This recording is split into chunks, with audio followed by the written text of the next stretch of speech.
వరకు ఎవడన్నా ఉంటే గాంధీ భవన్ కి రా, నా అడ్రస్ ఇదే. నువ్వు రేవంత్ రెడ్డిని మీరు చెప్పులతో కొడతాము, భాష గీష మాట్లాడితే మాకు కూడా వస్తుంది ఆవేశం, మేము కూడా మాట్లాడతాం. ఎవరికి ఏమైనా తెలంగాణ రాష్ట్ర ముఖ్యమంత్రిని అనొద్దు.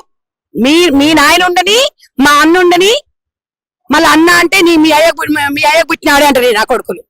తెలంగాణ రాష్ట్రంలో అన్న బాగున్నావే, నాయనా నమస్తేనే, అక్కో నమస్తేనే.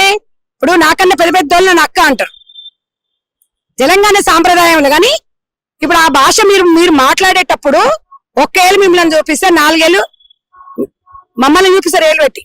మరి 4 ఏళ్ళు అంటే మిమ్మల్ని చూపించట్లేదా? ఎప్పుడు మాట్లాడినా ఒక భాష మాట్లాడేటప్పుడు ఇంకోటి తమ్మి భాష ఏంది అంటారు కదా.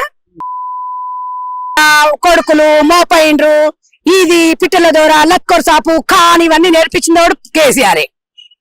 తెలంగాణ అంటే ఏంది ఎవరన్నారంటే కేసీఆర్ అంటారు. మోపైర్రా అదేంది లక్కర్ సాపు, పిట్టెలు తొర్రలు, పిట్టల దూర అనేది కేసీఆర్. ఈ భాష గుడితోటి వరకు కేసీఆర్ అంటారు. ఆ భాష నేర్పించింది కేసీఆర్. రేవంత్ రెడ్డి మీరు అన్నారు కాబట్టి రేవంత్ రెడ్డి గారు మరి అంటారు. మరి ఇప్పుడు వజ్రాన్ని వజ్రంతోనే కోయాలి.